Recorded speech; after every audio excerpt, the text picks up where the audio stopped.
Hi, I'm Michelle Murphy, and I wrote my solo show Keeper, performing at the Hollywood Fringe 2023. If you'd like to learn more about my wonderful solo journey, give a little listen.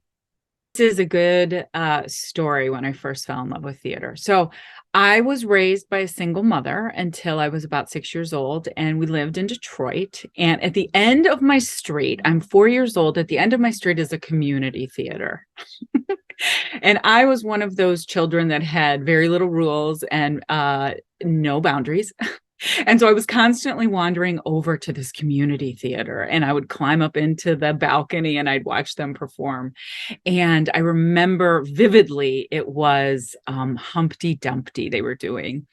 And I thought that there was nothing cooler than what was the magic that was happening on that stage. And eventually I think somebody realized, like, hey, there's a young, unsupervised minor in this theater. And Humpty Dumpty walked me home. It was an actor in his costume in the egg, and he walked me home. And I remember holding this actor's hand, and I'll never forget it. I mean, this is like almost 45 years ago. And I remember walking back to my apartment with this actor thinking, this is magic. Oh, I want to be a part of this magic for sure. So that's where the seed was planted, and it was never going to go away after that. There's something about a life in the theater that is safe, really, because the weird, the wild, the wacky, the wonderful, the bold, the strange, everything is welcome. Every choice is welcome.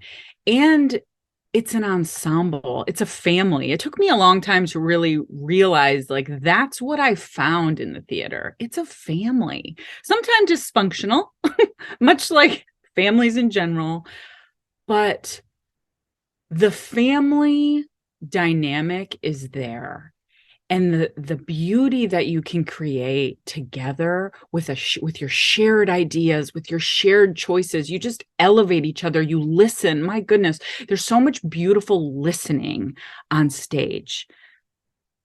It's something that I carry with me through, my mom life, my wife life. Like, I just try to be a good listener, and I learned that from my life in the theater. When did I fall in love with writing? It was really interesting. They say with writing, like, I was never a person who journaled. I wasn't one who would do a trash draft. I felt that every word that came out of my mouth was, you know, print off to, off to production. And I think because I set such unrealistic expectations for myself, I sort of scared myself to write a little bit. So for me, I didn't become a writer until the last like 5 years or so. And I started to realize I wrote a piece. I had joined a writers group. Me, the non-writer, joined a writers group. Because I'm an actor and I could always read other people's words well, and give their words, the beauty and the joy, elevate it from the script. And that was why I joined this writers group. And then, but in order to be a part of it, I had to write. So I wrote my first story, and it was something really personal, and it was something that had it was based on a true story, which is mostly everything that I've written is based on me or my life or whatnot. And it was this beautiful piece called The Cleaner, and it was a true story about the cleaner I had here at my apartment building, Edgar Pineda.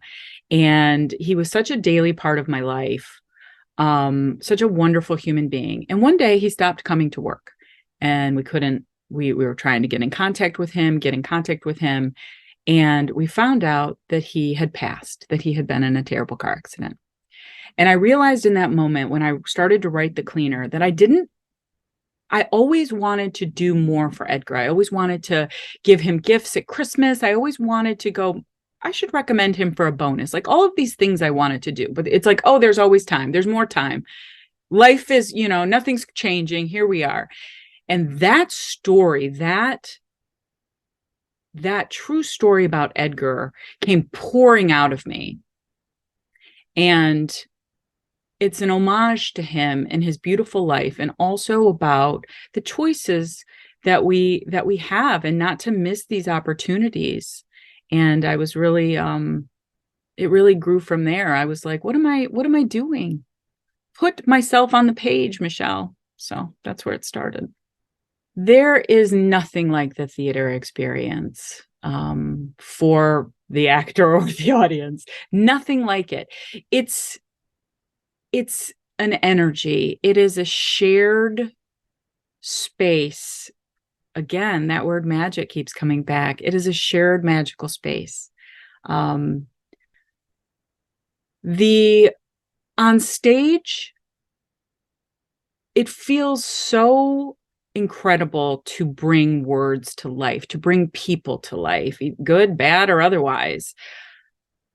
And it is such an equal love that the audience has for watching that, for being invested in that, invested in those people. I mean, I think that people are the most fascinating things on the planet. I think human behavior is incredibly strange and engaging. And I think that we love, as audience, to watch that and sit back and go, well, I wouldn't do that. You watch things through your lens, filter it through your own filter. And I think it's just such an incredible thing, from sitting in the audience to being on stage. I mean, the joy of playing some of the most horrific people in the world, finding there's humanity in everybody, finding those little nuggets. I mean, I'm excited. I want to perform right now. I first heard about the Hollywood Fringe in, I think, 2016, and I was invited to audition, which is why I was like, what is this? I was invited to audition for a show, and I ultimately got cast in it. So I was part of the Hollywood Fringe 2016 season.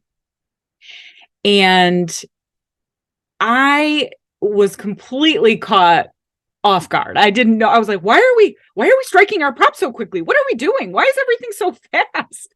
I did not quite get Fringe at that time, but I loved the experience. I was like, I didn't realize, oh my gosh, there are all these shows to see. Like, it was really like I just jumped into Fringe without knowing what it was. And after that experience, I thought, my goodness, I have to go back and see some shows. So I started to go back to Hollywood Fringe as an audience member. And that was really where I started to get it. I thought, oh my gosh, there is nothing like this in the world. All of these wonderful, wild, brave shows, all of these different venues. I mean, it is a circus, and I loved it. So in 2016, I was a ensemble, and now being part of the 2023 Hollywood Fringe as a solo performer, writer, producer, this has been just, I only, it was the tip of the iceberg before. Now it's the whole iceberg. Now I'm all in. It's an incredible community to be a part of. I've been going and meeting so many people. It is community, and it is so needed right now. Being a part of the Hollywood Fringe is, for any artist, a safe, beautiful space to fail. Because that's the thing, we all want to win, right? And what I have enjoyed the most out of meeting all of these different artists as part of the Fringe, because Fringe is there's solo shows, there's duos, there's full ensembles. Everybody books their space. It's like a round robin of shows. I mean, you can watch shows from 11 in the morning until midnight if you want to. And so it's such an a fishbowl of creativity, of whatever inspires you, of watching people really, you know, take off those training wheels, just jump, man, and the net will appear. That's what it feels like. It feels like the bravest artists are showing up for Fringe and they're like, here I am. Keeper is my first solo show. And the idea for it came, I'm going to take you back in time to my senior year of college, 1998. And in order to graduate, we all had to do a 15-minute solo show. And I didn't do it. At the time, I was just like, nope, nope, nope, I'm not doing that. I just couldn't wrap my brain around it. I was, again, back to my fear of writing things that weren't perfect. I just didn't do it. And I carried that regret with me all the way up until 2022. And that's a true story. The regret that I feel like I felt like I let myself down. I let myself off the hook. And it took me a long time to understand like why I did that. And so cut to 2022, I had started to really work on my mindset during the pandemic and really go from this fixed mindset to a growth mindset. And I signed up for this wonderful career coaching with Lynn Downey Braswell. It's the work of art coaching. And day one, she's like, okay, what are we doing? You're going to pick a project and you're going to do it. And I was like, oh, well, I've always wanted to do a solo show. And I immediately wanted to take those words back because I put them out there. And she's like, great. Okay. So we're picking the theater and the date and you'll find a director and off you go.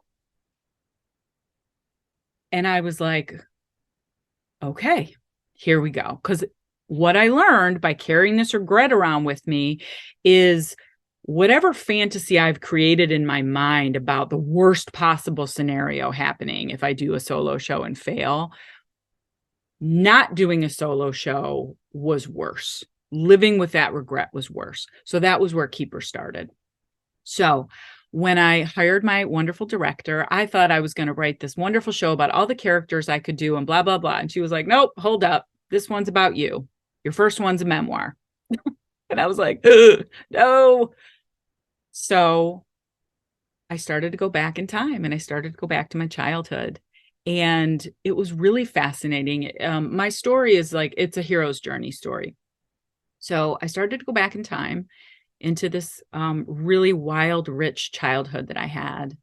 And I started to explore stories that I have always told myself that I believe that were part of the fabric of me, right? And I learned that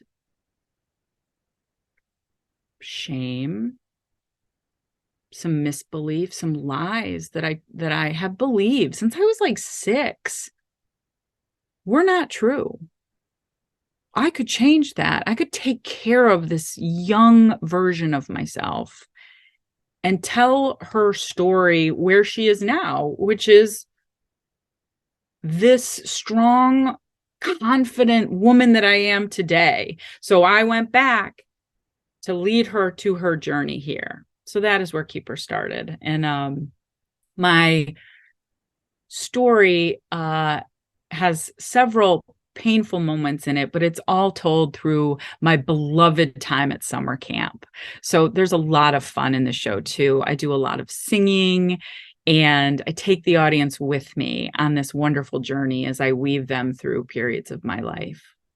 When I did Keeper the first time, I thought it was going to be a one and done, right? One and done. Whoo, I did it. I can let my professor in 1998 know I finally did my solo show. So when I took my first bow, I was like, oh. And what happened after that was I had an entire audience of loved ones jump to their feet and show me so much love. I was blown away by it. And I just thought, I was completing my bucket list.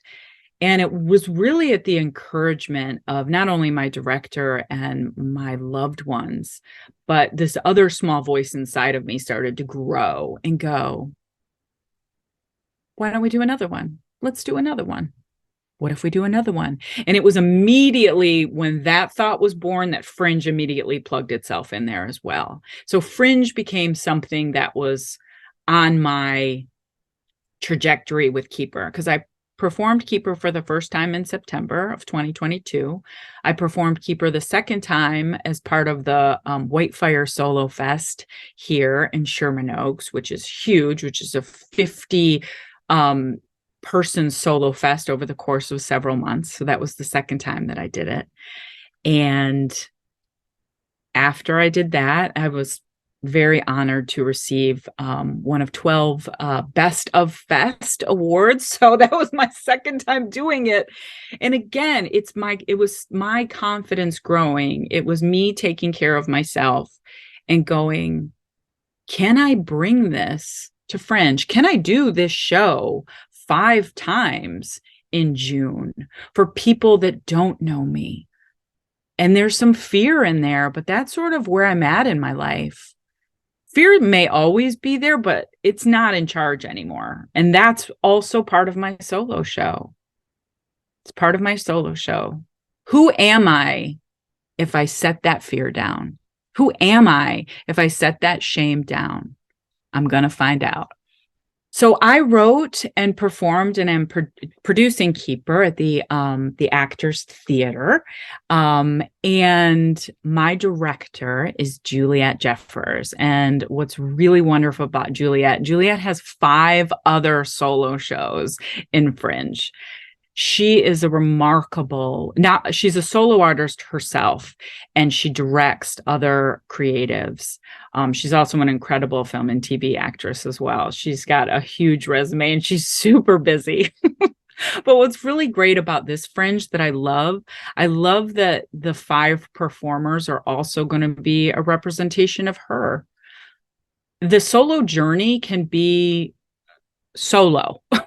It's really challenging doing things by yourself.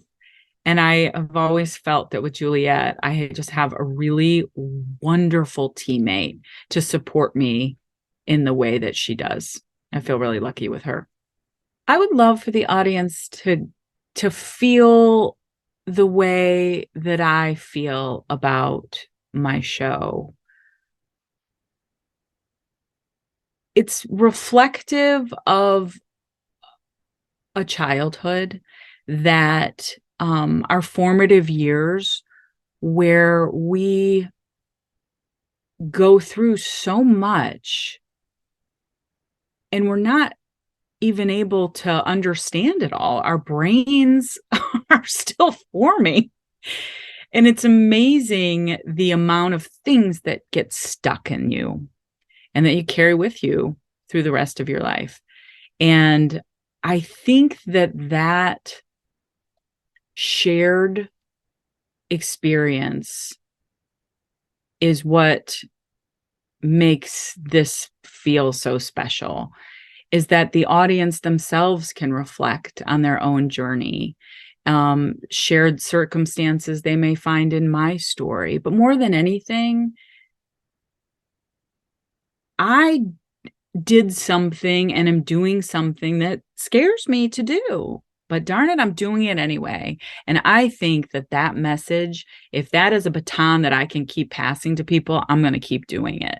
Go, be brave, be, confident in your thoughts, put yourself out there. It doesn't matter what age you are. My goodness, this is it. This is life. There is no dress rehearsal. So let's express ourselves, darn it. And thank you for coming to see my show. I really appreciate it. What am I looking for when I'm doing my show at the Fringe Festival? There is something in when I perform where the part of me is present, and then there's another part of me that's sort of watching the myself, right? It's how you can take in like, oh, I'm going too fast, or oh, that didn't land. You know what I mean? Like you're sort of self-judging yourself, right? Which is really complicated. Look what I'm doing with my hands. This looks very complicated. So what I have really loved is when I can get rid of that. I'm not watching myself. I am 9 years old. I am on my camp bus and I am headed to the greatest place on earth. And the theater that I'm at, the little theater, I chose it for a specific reason. It's 26 seats. It's tiny. It's intimate. And I chose that intimacy because that is what I really love, is that we are going to have this experience together. We're right there. I mean, I'm a little nervous that I'm going to be spitting on everybody. I hope not. But that kind of intimacy, that kind of proximity, I share completely shame, vulnerability, joy, pain. I love that we are going to go on this little magic ride together. And that's what I'm really looking forward to. When I'm done performing, sometimes I go, did I say everything? Because I don't even remember. It was like I just ejected the tape. And the only thing that tells me that I did my job that day is when I can look out in the audience and sort of see that collective experience. It's magic. I think that people should come to see me in Keeper at the Hollywood Fringe because we hold ourselves back a lot, especially here in this town. And we go, maybe I'll go to that. I'll see how I feel. I see how I feel. And I find that when we commit to each other, when our word is our bond, when we go, I'm going to go there. I'm going to support you. I'm going to be there. I'm going to have an experience. I'm going to meet somebody new. I'm going to see something I wouldn't normally do. That is the beauty. That is where growth happens. We should always be challenging ourselves. Get out of your darn comfort zone. Oh, there's no growth there. Sure, it's comfortable, but then you're just looking at the same things, you know? So yes, everybody should go to the Fringe, see Keeper, see these wonderful shows. My goodness. Yeah. Events like the Hollywood Fringe Festival 100% need the support of the community, especially right now. I mean, it's 2023. We're right in the middle of the writer's strike in Hollywood. We have a potential SAG strike coming up. Like all the artists right now, creatives are fighting to be heard, to be appreciated, to make their art, to make a living. And my goodness, what better opportunity is there right now to come see the hundreds of performances available, all of these wonderful creatives in one place for 1 month. I mean, literally within miles of each other. I think the timing of Fringe is incredible this year. My goodness, get off that picket line, take a break, go see shows, the timing is perfect. Creatives, we are needing to be heard. Putting on a show, producing a show is quite a bit of money. And I want to be a little bit transparent about that. So I will. It cost me, at this point, about $2,000 to put up my solo show. And this is the third time that I have done that because everything, in your ticket sales, you're able to recoup some of that. But really to put it up, it's $2,000 out of your pocket when you take in everything that you need, the space rental, rehearsal, props, advertising, things like that. And I think that's really important to talk about because I don't know why we don't, you know? It's it's important to invest in your art and then invest in your artists. You know, sometimes we sort of fall into this place of like ticket sales, like, you know, can it be free? Can you get me a free ticket? And you're like, yeah, I could do that. I could do that. But wouldn't it be amazing if you spent 10 or $15 that goes right back to the artist, right back to the creative fund so that we can all keep going, you know? I certainly didn't do this show for the money or anything like that. And I was very fortunate that I have worked really hard to make sure that I'm taking care of my artist self, meaning setting up, you know, savings account so I can do things like this. Took me a long time to do that. I'm in my 40s. I must say I've never done that before, but it feels really nice to be able to take care of myself. And as far as supporting me, and Keeper, you know, my link is, hopefully we can put it with the show. I mean, the tickets are there. And if you can't make it, I even have like included like an angel ticket on there that is more money than the regular ticket price, which is 15. And I put on there, these funds go to, you know, to Keeper's growth, to, you know, support me. And I also want to add, I think, you know, charity is so important in giving back. So I am taking a portion of every full price ticket, which is 15. I'm taking $5 and giving it to the Detroit Creativity Project, which is a wonderful, wonderful project that is based in Detroit. And that those kids need, you know, funds just like I do. And so I'm really excited to be able to do that with my ticket prices. I will mention that Keeper really is only a certain part of my life. I take the audience from like I'm age 6 and I think I get up to 16. It's a small period of my life. And what I want to say about that, I don't even mention, you know, I don't even mention my wonderful husband of almost 12 years. I don't mention my beautiful 9-year-old son. But they're with me. And what I did do is my son, Ford, does my intro voiceover. So he's the one who asks everybody in the audience to make sure their cell phones are silenced, who'll tell them any little bits of information.